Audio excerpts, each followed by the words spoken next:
Welcome to Policy Exchange. My name is Dean Godson. I have the pleasure of being your chair of proceedings this afternoon. We like doing firsts, or at least what we think are firsts, and certainly it's a very long time since the professional heads of the British and United States armies have been together on a public platform. No one here, even the historians, can quite remember when the last time it was that took place, and so we're privileged to be able to have here General McConville visiting from the United States and General Sir Mark Carleton-Smith, Chief of General Staff, and they very kindly agreed to have an in-conversation with each other today here, and then to throw open the floor to your questions. And of course, one subject I think on all of our minds here today is the impact of the present conflict in Ukraine and the implications for European security, and particularly, of course, the impact for land warfare and the lessons learned. And many of the themes will obviously derive today from that central core question. But General McConville, welcome to the UK. First aviator, of course, to hold the position of Chief of Army Staff, longest serving commander of the 101st Airborne in the division's history. Welcome here. Just be very grateful for your opening thoughts on lessons for land warfare of the current conflict. Yeah, I think there's a lot of lessons to be learned. In fact, I just returned during this trip. I was in Lithuania, I was in Latvia, I was in Estonia, and most recently in Poland and Germany. And I think what we're learning is really the importance of strong allies and partners and relationships. And as we take a look at land warfare that's happening in Ukraine right now, I like to describe the importance of military with three variables: the capabilities of an army, the capacity of an army, and then the will of the army. And as we see in Ukraine, one army has a certain amount of capability with weapon systems.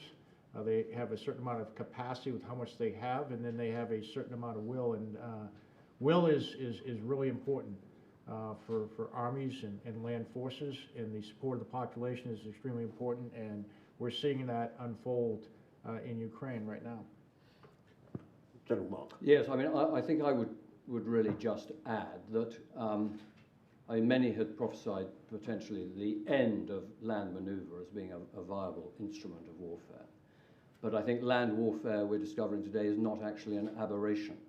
I'm sure General Jim and I would agree that actually in the balance of careers of nearly 40 years, land warfare has been a common theme.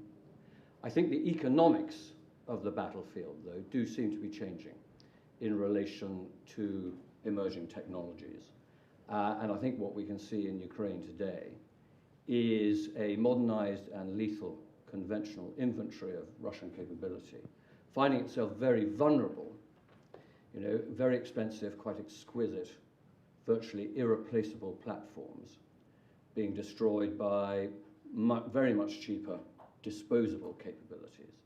And clearly there's something for both defense industry and armies of the future as to get the relative proportion and balance right. I think we can see that land maneuver is exceptionally complicated. And I would absolutely emphasize what Jim has said. The balance between the physical, the moral, and the conceptual component has to be kept in balance. And I think the Russian performance today may or may not have been a surprise, but it looks as though they've over-focused on the physical component at the expense of the moral and the conceptual component. Care to comment a bit more on that moral component as you see it, General? Yeah, I think I certainly definitely agree with Mark. We talk about, there's always a discussion about, what's the future of land warfare. We talk about other services and other capabilities, but people live on the land, and conflict has always been a battle of wills, and the people are the ones that have the will, and those who believe in what they're doing, those who use just means and have a just cause. in the end, I think it'll come out, because it is a battle of wills, and those who do the right thing and those who will hopefully enjoy the support of the global community, and they will come out on the right side of history. And picking up just on what Chief General Staff said, if you had done a war game, say a year ago at the Army War College, and you'd have projected Russian performance, what surprises you now about how they've done? Well, when I take a look at, the military, I take a look at their plan. It was a very complex plan. It had multiple airborne operations, it had air assault operations, it had amphibious operations, it had multiple axes of approach, and from a military professional viewpoint, a very, very complex plan that would take, the best leaders and the best soldiers and the best equipment to execute.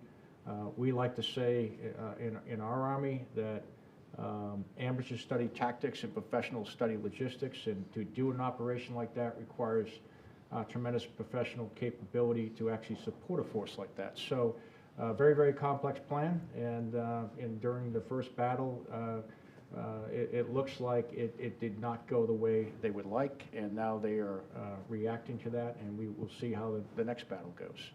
And just a little more, General Mark, on the element of surprise again, if you'd done well, if you ask me, Defence Academy, or if you'd asked me, am I surprised at the Russian performance? The short answer is yes, because I had assumed that they'd taken a different body of lessons from our own experience of our interventions over the last 20 years, and they had carefully constructed a hybrid playbook matched with a lethal and impressive inventory of conventional capability. And they'd experimented with it in Syria, Libya, the Caucasus, and Africa. And so I assumed that if they were to pursue their strategy in the Ukraine, they would do so in a more indirect, asymmetric manner. The fact that they went all in with a strategy that really resembled Grozny, as opposed to keyhole surgery, I think has been a surprise. In terms of its execution, as Jim has pointed out, it's been poor. I mean, inadequate intelligence and information preparation. I think they might have come marginally unstuck with the unprecedented attribution of previously secret intelligence into the public domain that must have surprised them. I think their commanders have struggled to administer and resupply the force, and they seem to lack low-level initiative. So when Plan A clearly came unstuck, it's taken them some time in order to reconfigure themselves. So we are about 47, 48 days into a war that I think they assume might have taken between 5 and 7. And from your respective professional perspectives, just because there's been some commentary in the media from some quite authoritative sources, the blame game within Russia, Putin fingering elements of his security service, other generals being fired. I'm just interested in how it's playing out internally, the internal politics with a lowercase p. Well, I think what your information is, your latest, you could say to this audience. Well, I think, I can just talk in generalities. Yeah. The way we look at it, and I think probably the same, is commanders are responsible for what their units do or fail to do, and they're held accountable. And as Mark has said, they've had some very challenging times in their endeavors, and I also think that commanders are responsible for how their troops operate on the battlefield. And there is a law of war, and at least where I come from, we make sure we do all we can to protect innocent civilians, and it's something that no force should ever do is intentionally attack individual civilians. And I think commanders, whatever level that they allow that to happen, are responsible and accountable for doing that. On the blame game internally in Russia, obviously there's been some speculation, including from MOD sources in the public domain. I just care for you at this moment to reflect professionally on that. Well, I think it's difficult to reflect on, in a sense, who feels that they're culpable for a disappointing performance at the end of phase 1 of this operation. But it looks as though they're changing their command and control arrangements. I mean, Jim has pointed out they went for a very ambitious scheme of maneuver. It was a very flat command and control structure, which really left very significant responsibility at the heart of the Russian Ministry of Defense, and their ability to influence the battle, particularly when it was, departing from the plan, must have been reasonably limited. And I think the appointment now of a new, effectively, joint force commander for phase 2, which looks as though it's a regrouping and concentration on the Donbass in the southeast, is a reflection that they realized that amongst the myriad of mistakes that they'd made, they had inadequate command and control arrangements, and they sought to try and fix that early. And just following on that, General Mark, just new commander, General Dvornikov, is it actually a new, is he taking over an existing command, or have they reconfigured it? And what would you say are the significance of this personality and what it means about their learning on the hoof, as it were, from the experience of the last few weeks? I mean, as I understand it, he is creating a new headquarters to command the next phase of the campaign. But he comes with a very brutal reputation from his previous performance in Syria, which I think speaks to Jim's reservations, and important to point out that the commanders are responsible for the performance of their troops. And the Russian record thus far in the last 48 days clearly has been abysmal. And you mean that in every sense, presumably both the actual professional delivery of the results they want, plus the human rights costs, yes, in every sense of that word? I would say both. Yeah.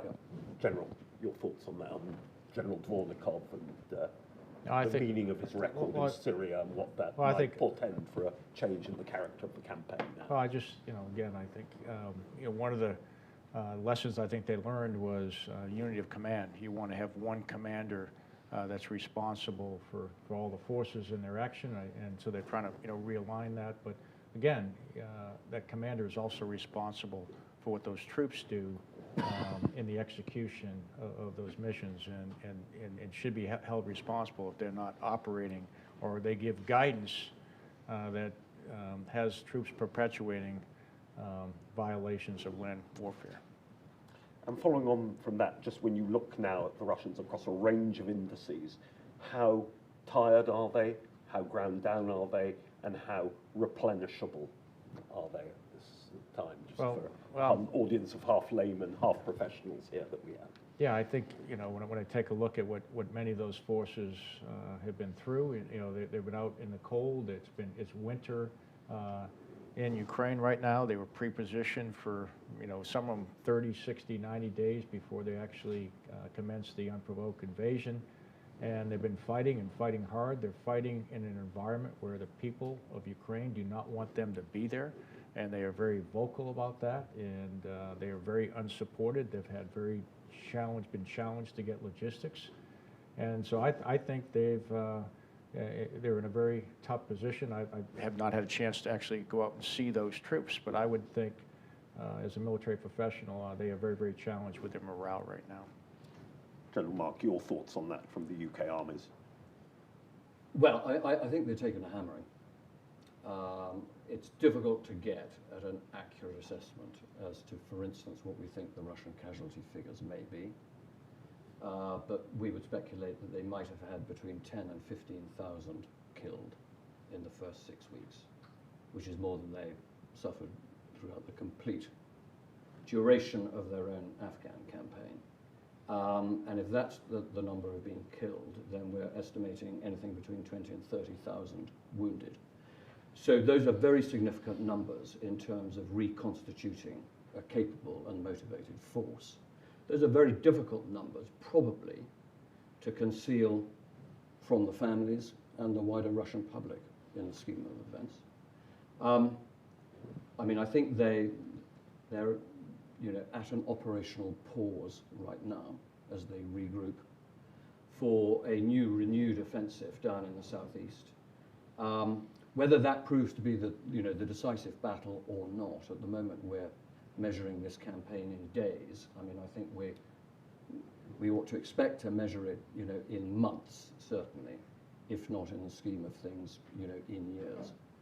We've been focusing hitherto quite heavily on what it means for the Russians. Just keen on your thoughts, General, what it means for the United States Army, for Allied armies, how the US Army configures itself in future going forward with, of course, the never-ending cycle of congressional accountability, authorizations, appropriations, all the rest of it, and just give a flavour of the debate, not just within the US Army, but in Washington as a whole, of how this, the lessons so far after the conflict of recent weeks impacts upon the domain of your professional responsibility.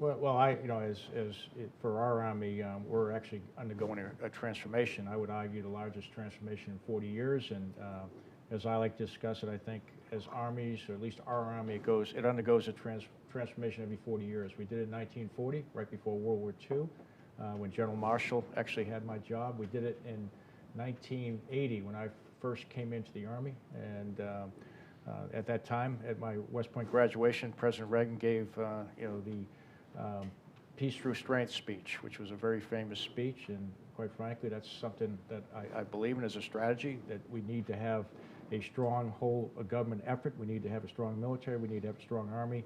And myself, and I'm sure Mark will say the same thing, what we're trying to do is provide the best Army we can with the resources that we have. And in order to do that, we're transforming our doctrine. We're building new organizations. We're changing the way we train.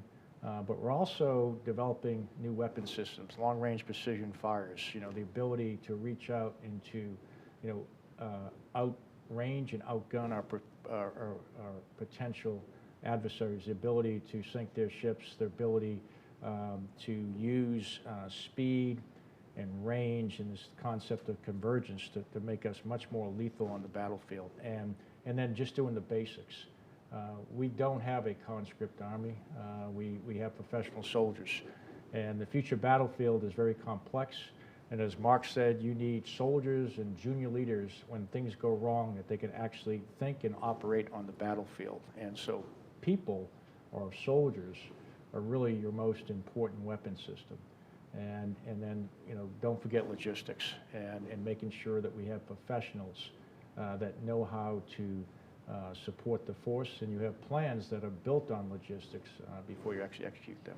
And a little more on the training and doctrine changes, just for those here in the UK who aren't, as I say, part of the authorization, appropriation, and other decision-making process in Washington. Just say a bit more about what the top lines are. Well, I think when you talk about doctrine is we're seeing that we need to operate in what we call multi-domain. So as a land force, we certainly operate on the land, but we also need to realize we're going to be contested from the air, which we're seeing right now. You could be contested from the sea, but also with space and cyber are very important domains we have to operate, and not a domain, but also within the information space, very, very powerful with what is happening in Ukraine is leadership, and doing the right thing is very important if you want to maintain the will of the people within your country, but also the will of the people in Europe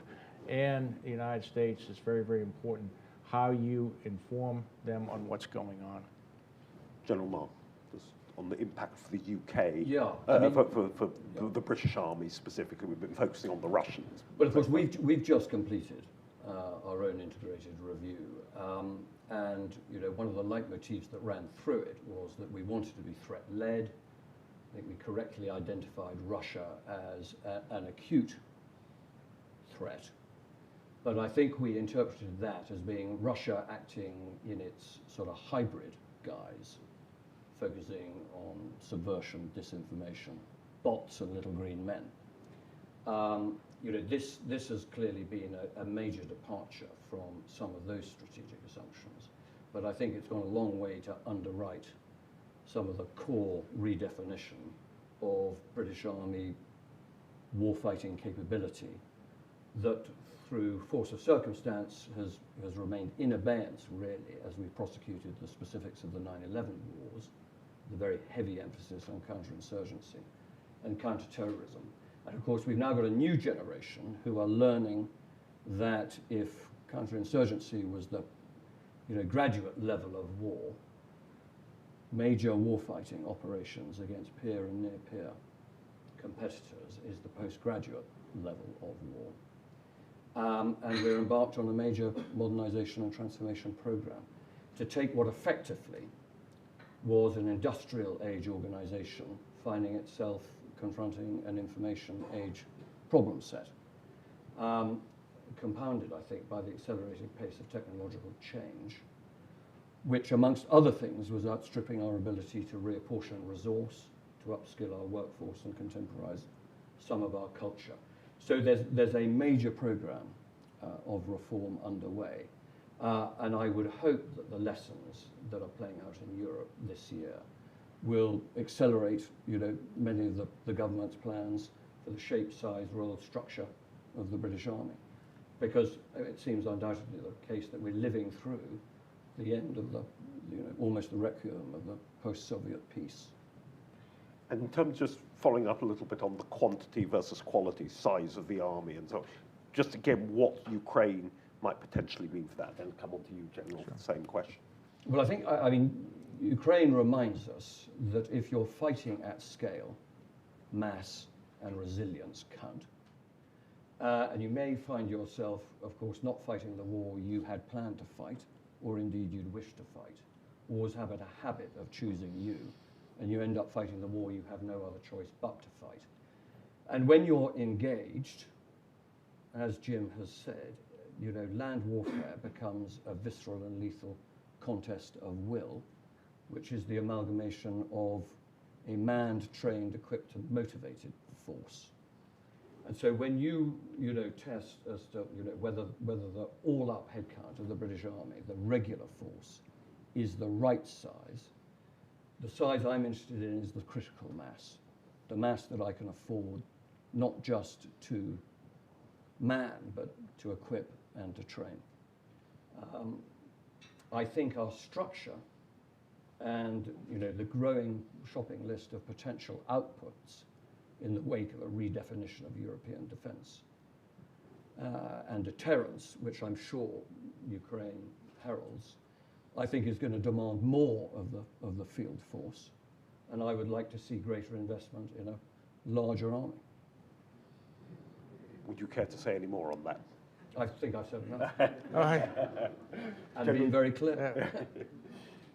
You talked yourself last year about an increase in the total size. More recently, just wondering of the impact of that, because there's been one from the latest US Department of Defense that's not been realized in some of the pronouncements. I'm just wondering, again, the impact of Ukraine. Yeah, I think, well, I think I start with what Mark said. Is first of all, I believe is you want mass, but quality is more important than quantity. It really is. And what every Chief of Staff of the Army wrestles with is, first of all, we're trying to deliver the best army we can with the resources that we get, and we should assume that we don't know what we're going to do with that army. What I like to tell people, we go to war with the army we have. And General Marshall, when he was the Chief of Staff, sat in my seat. He said, when I had the time, right before World War II, I didn't have the money, so I couldn't build the force that I needed. And then when he got the money, he didn't have the time. And so every chief wrestled with this. So you want to, when I look at it, there's really three big things that you spend money on in an army. The first is end strength or structure or the size of your army. That's one big bucket. Well, if you hire a whole bunch of people, you want to make sure they're trained. So the second big bucket of money is readiness. You want to make sure they're ready today, because that's the army you go into war with. But the third big bucket is modernization. You got to be ready for the future fight. That's future readiness, and so you have to modernize your army as you go along, and that's a delicate balance. And then each of us, goes to our civilian leaders, and we lay out, why we think we need to get what we need, and we make that argument, and then we get the resources that we get, and then we deliver the best army we can with that. So in other words, just summarising, I'm interested that in the battlefield of the future, there's of course the famous Stalin dictum, eventually enough quantity becomes quality. you say that that doesn't quite apply to the battlefield of the future as you see it. Yeah, I think if we're smart about the way we operate, I mean, you can't have no quantity. I mean, we're talking, I don't see, the massed armies of millions of untrained soldiers, going across battlefields. But see, to me, the future is decision dominance and speed that you can deliver lethal effects. So I talk about speed, range, and convergence. So if you think about how fast some weapon systems go, we're developing hypersonic capabilities, so that the systems go very, very fast. And then you want them at range. You want longer ranges, so you can, if you're a boxer, you want to have the longest range so you can, outreach your adversaries. But the secret sauce, at least to me, is convergence. How quickly can you find targets? How quickly can you make decisions so you deliver those effects very, very quickly? And the person that can do that, that has decision dominance, will have, I would argue, overmatch in the future. And you've been recently, just another important question, particularly for a UK audience, obviously, and getting for us with the integrated review, getting the balance between European commitments and Indo-Pacific commitments, right? You've been recently out in the Pacific. Yes. Just interested in your reflections for the US Army's point of view of what the latest crisis means for that future deployment, bearing in mind successive US administrations tilt towards the Indo-Pacific since the time of the Obama administration onwards. I'm just grateful for what the impressions you're getting from your professional colleagues from other countries in that region. What questions are they asking you about what's the nature of the US commitment going to be to that region, the trade-offs versus Europe? Well, it's interesting as I look around, and one of the lessons I've learned even from Ukraine, it's a regional type conflict, but it has global implications. And I think when we take a look at, we look at China, we look at Russia, we look at countries around the world, we look at the Middle East, all these conflicts affect everyone.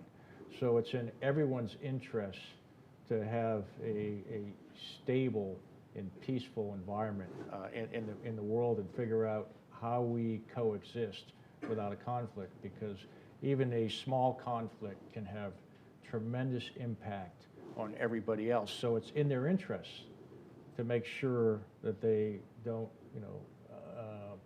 conduct unprovoked invasions into other countries, at least in my opinion. General remark on that trade-off, which of course forms so much part of the broader discourse in UK. Well, I might pick up on what Jim has said about, in a sense, how the international community has come together so rapidly around the Russo-Ukrainian conflict. Clearly sets a precedent for other authoritarian countries who would challenge even the notion of the rules-based international system. And I think liberal Western democracies are being stress tested, clearly and obviously by Russia, but also by Iran and China, who would seek their own separate spheres of influence, independent of any American-backed global order. I think we're reminded that a rules-based system isn't self-organizing or self-sustaining. It's actually underpinned by power. I think it's underpinned by hard power, predominantly, albeit not exclusively, American hard power. And Pax Americana today does find itself challenged three ways: by Russia in the Euro-Atlantic, by an expansionist and malign Iran across the broader Middle East. And of course, it confronts the inexorable rise of China, and they're locked in a tech arms race for now with a strategic competitor.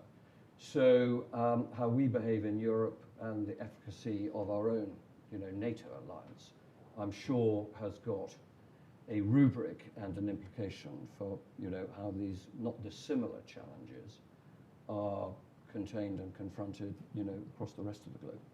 Just picking up on one point there, I think would be of interest, is that perhaps compared to when you became Chief of General Staff, and of course now approaching your retirement, that Iran would feature so prominently today in your remarks, that you bunch it with China, obviously huge, growing superpower, Russia, an acute threat there.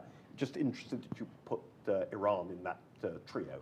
Well, I think part of the existential legacy of our own interventions in the Middle East has been a changing political geometry. And some of that would appear to have been to Iran's advantage. And some of the traditional, Sunni bloc that has buttressed malign Iranian influence has not been as powerful, and we've clearly lived through a period of schism through the GCC. And I think during that period, Iran has come to a view that it may no longer be deterred by, conventional American military advantage in the way necessarily that it once was. So our ability to dispense ourselves of all, responsibility and military interest across the broader Middle East, I think, would be short-sighted. Obviously, your soldiers in harm's way there in the Middle East, as well as the other areas that we've talked about, the Pacific, Ukraine. They're not there in Ukraine per se, but obviously your troops are in Europe per se. Just interested in it, following up on General Mark on it. What do you have to say on Iraq? Yeah, I think our troops that really around the world are there to reassure our allies and partners, and certainly deter those who want to upset the world order and the rules-based order. And again, I think they have to see that there's a cost to doing that. It's going to hurt their economy. It's going to hurt their way of life. And I think what it becomes very, very strong is when the world comes together and imposes cost as an international community, so they don't see benefits, as Mark said, in malign activities. And picking up on that, the world does feel more strategically volatile and unpredictable today. And I think, we see that sort of manifesting itself in a number of different ways. And if we're entering another period of strategic broken play, we might be wise to imagine what a series of strategic anchors for the international community might be. The success of the NATO alliance is one. The substance, framework, and reinforcing of a rules-based international system, one that traditionally has been led by the United States, might be another. But what sits sort of at the core of all this are allies, militaries that have capacity and resilience. And I think, the greatest risk probably is strategic miscalculation. And that speaks to investing in strategic dialogues that are both sort of transparent but also candid.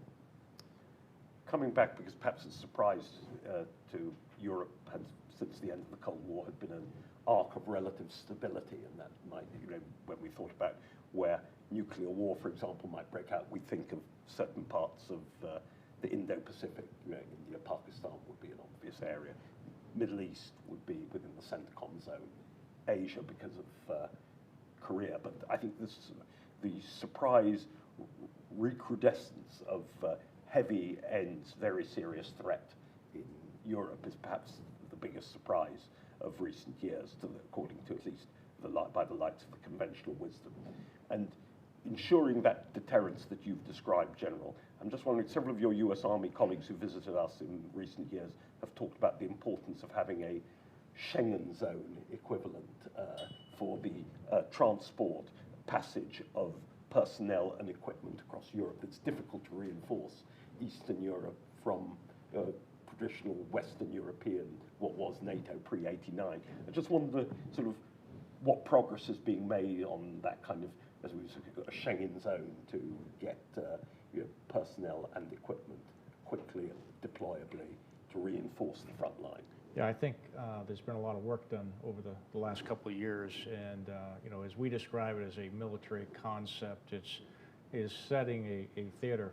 One of the things that we were able to do to move forces here very, very quickly, one of our brigades coming out of Fort Stewart, an armored brigade combat team that would normally take 6-8 weeks to get here, because we had structure in place, because we had pre-positioned equipment that was ready to go, because the infrastructure could move that equipment very, very quickly, we were able to get them here in 7 days and actually be on a range shooting in 7 days. In fact, they moved so quickly, I was going to go down and see them before they left, and I was waiting for the weekend, and they were gone before I got there. So I thought that was pretty good.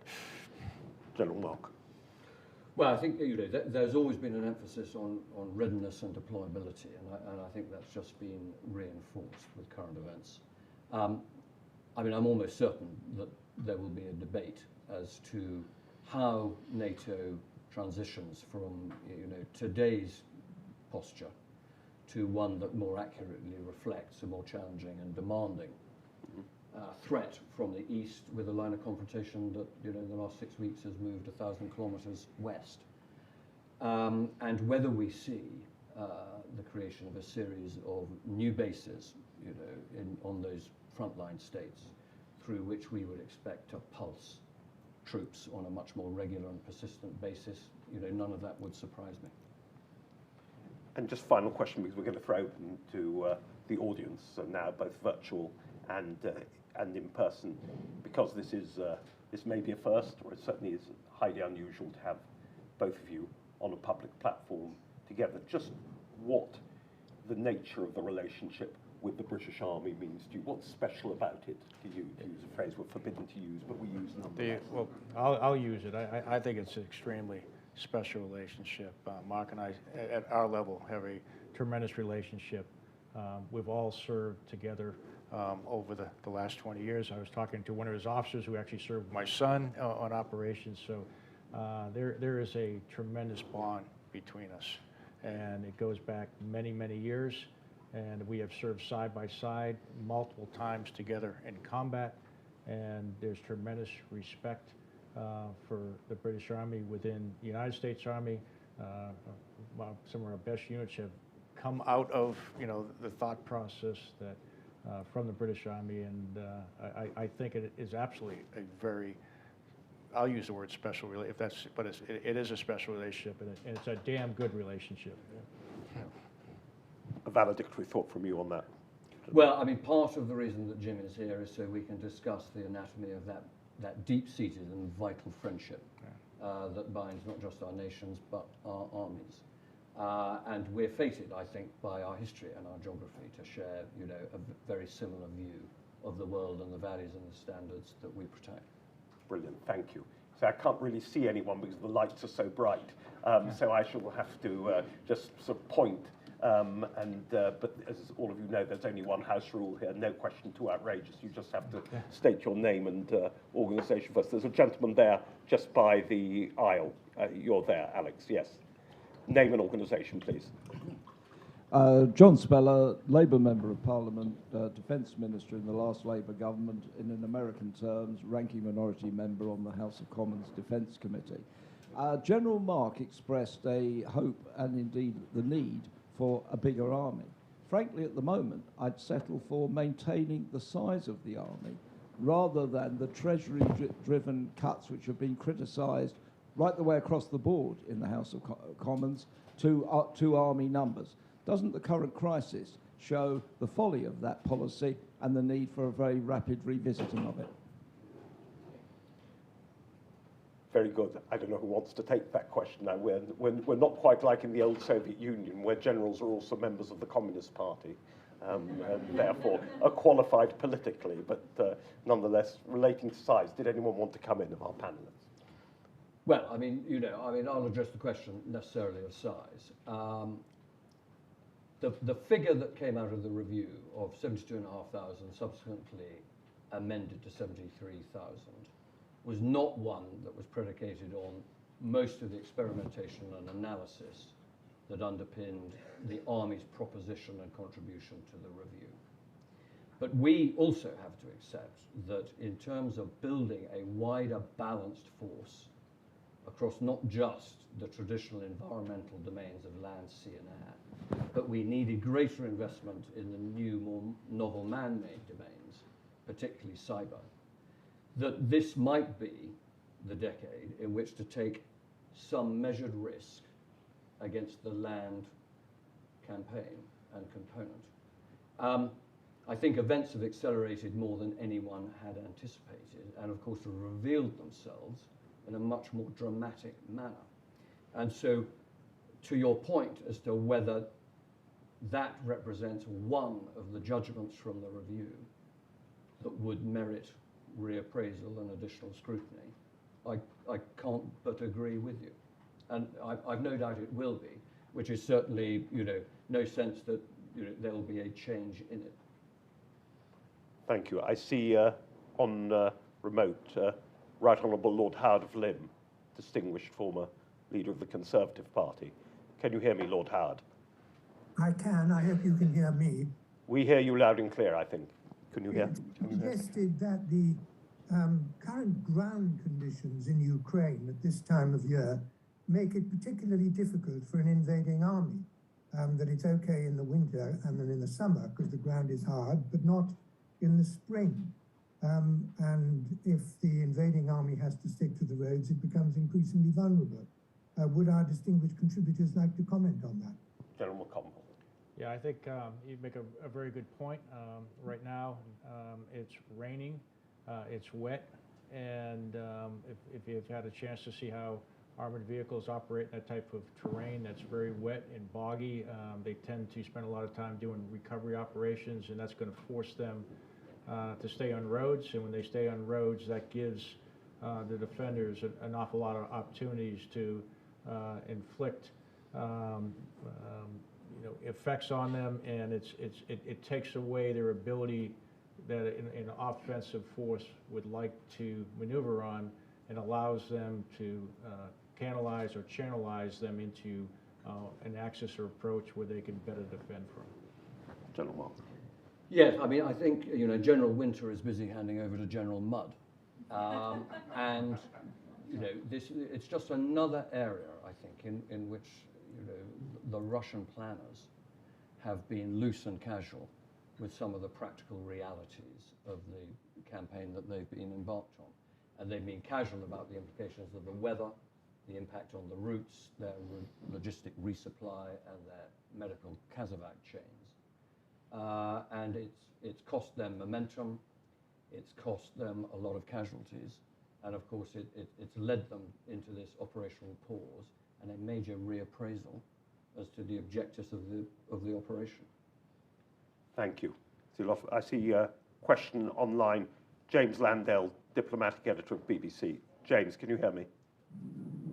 I can. Can you hear me? We do hear you, yeah.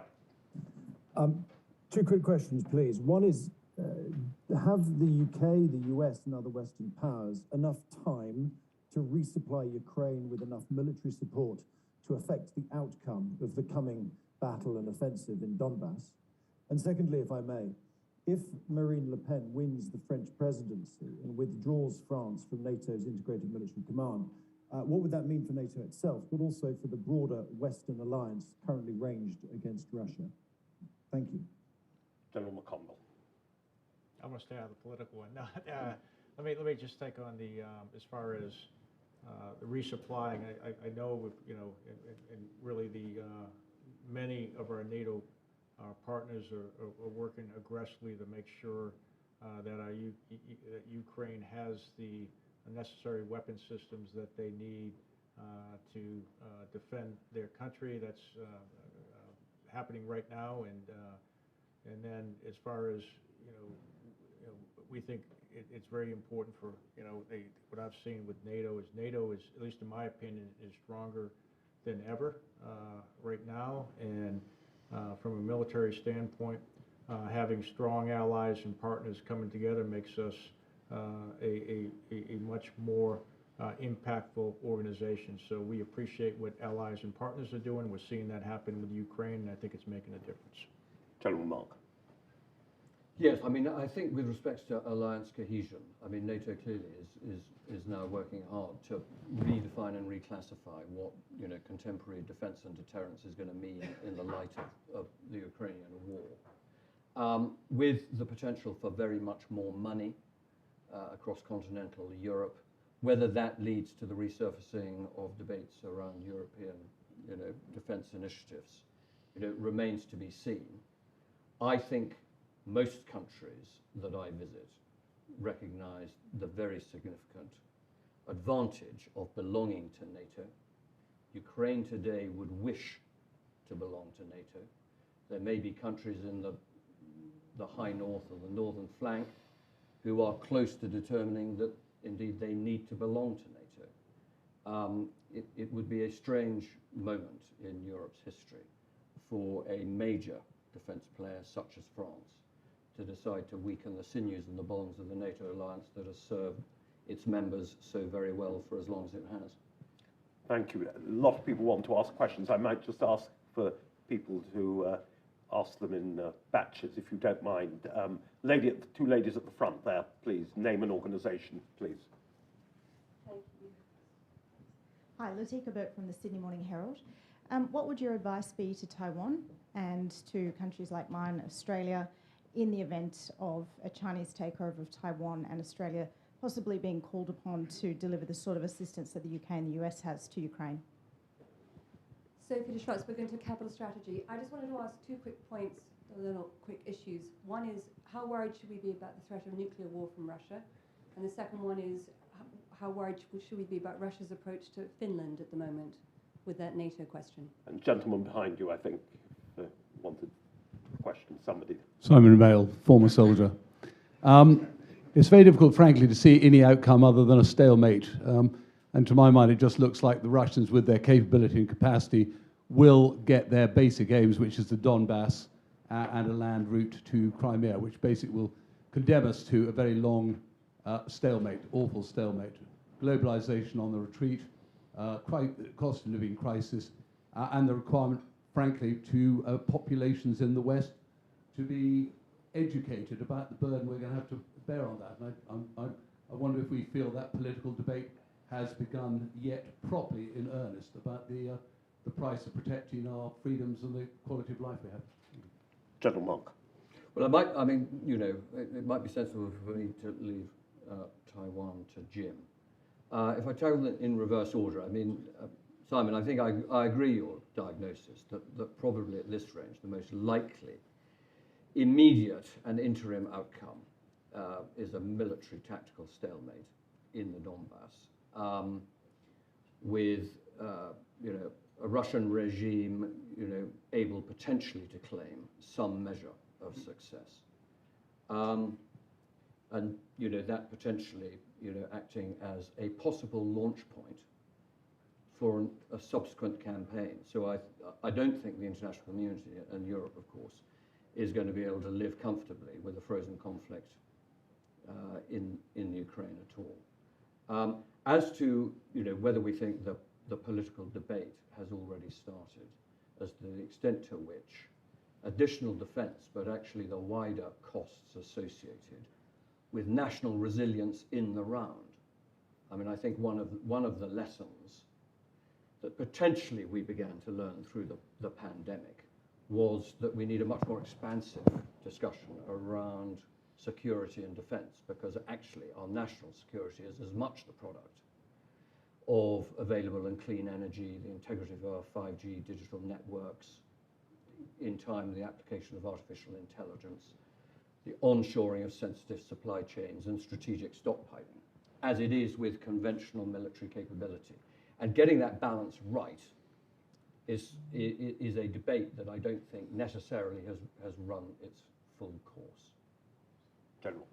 I just I'll group all the questions together, that way I can take them as one. But to me, it comes down to, for every country, freedom is not free, and you have to invest in your security as much as you think you need, so you can keep that freedom.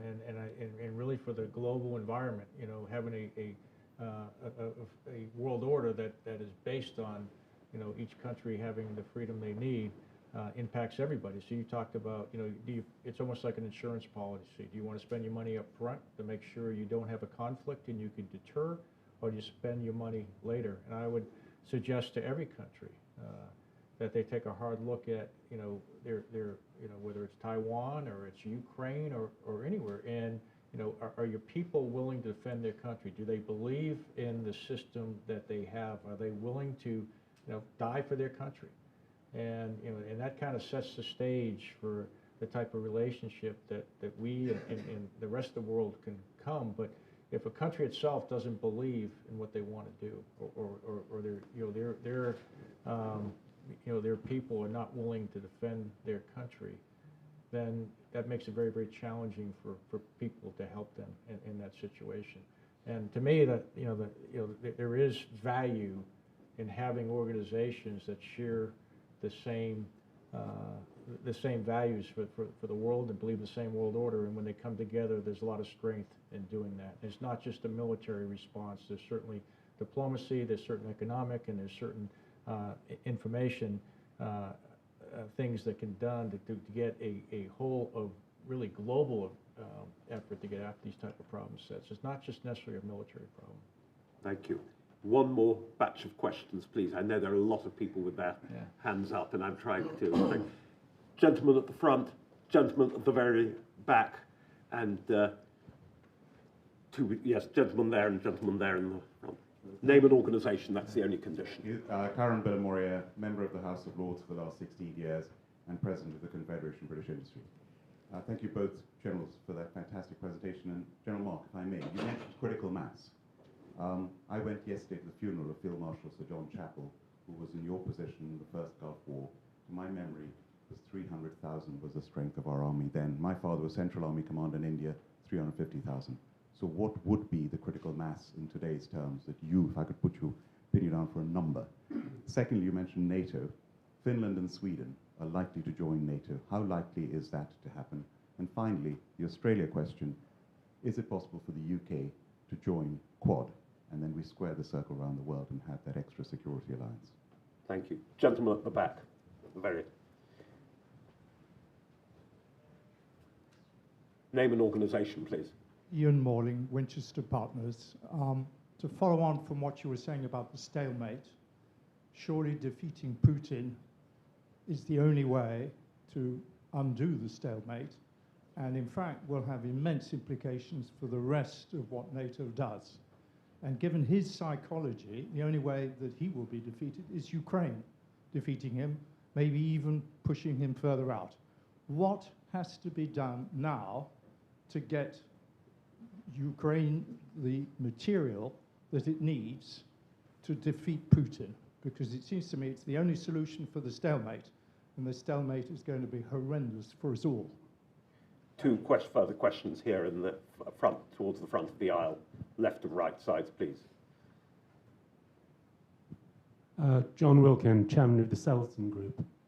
The Ukrainian army was trained by the West. So was the Afghan National Army. Why has one performed so much better than the other? Gentleman at the front as well, please. That's the last question, I'm afraid. My apologies for disappointing anyone. My name is Stefano Farina. I am a former officer of an Italian police force, even if now I am a loyal subject of Her Majesty the Queen, since I naturalized 2 years ago. My question is that this country, more than 100 years ago, after Fashoda, had an unlikely understanding with France in order to stop Germany.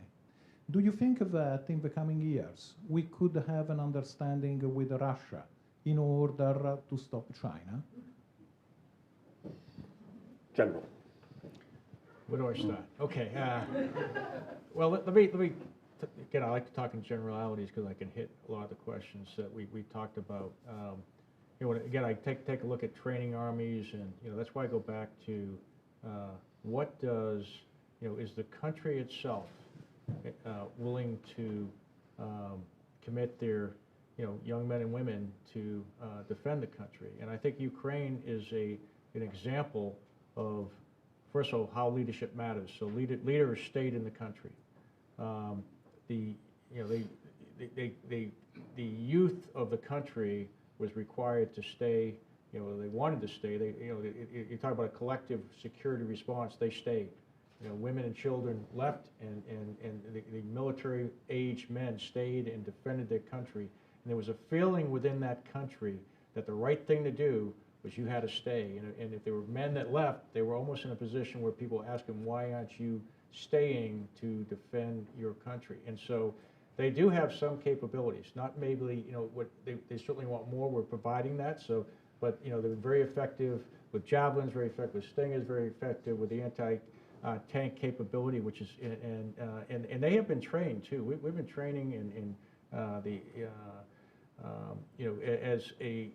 Allies and partners have been training very closely with them for really about 7 years, and they have some fairly significant military capabilities, and they're fairly big. They're not that as small as we think. When you take a country and everyone is committed to that cause, the people that live there are helping out their soldiers, and so it's a very collective effort to get after security. So to me, they have capabilities, they have capacity, but again, the thing I talked about, the will.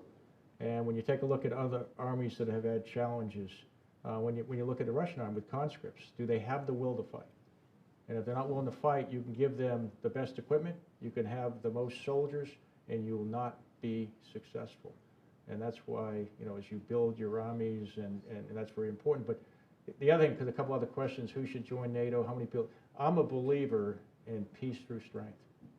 Peace through strength. And in order to do that, everyone that contributes to that, when you have 143 countries say this is wrong, and we're going to, we're going to make you pay a cost for an unprovoked invasion, or we're not going to allow you to do that, or many of these countries have, in order to stay in power, need to have an economy, and if they pay a price in that, there's an opportunity for the people that live there to even in some of these autocratic countries to say we're not going to let this stand, and so there's a lot of value in having strong allies and partners that share the same values and want to and believe in the world order, and they all work together.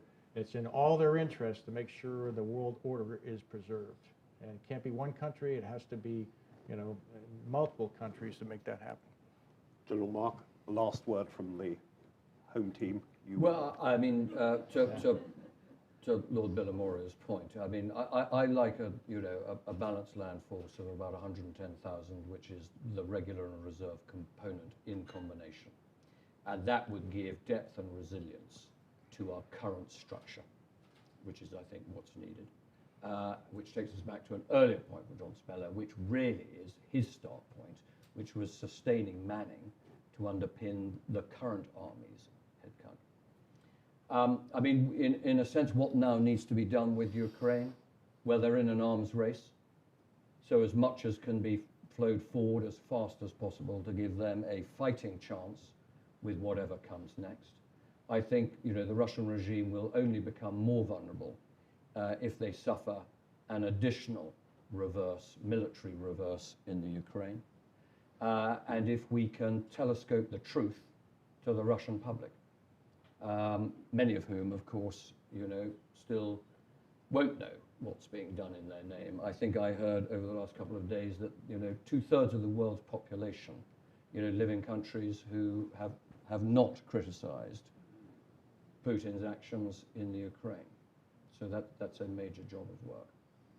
I'm sorry to have to bring proceedings to a close. I'm sure you agree with me. It's been outstanding to have these two professionals, heads of two great forces on our platform today. Please just join me in expressing our appreciation. Thank you. Thank you. Thanks, Steve. Let's go.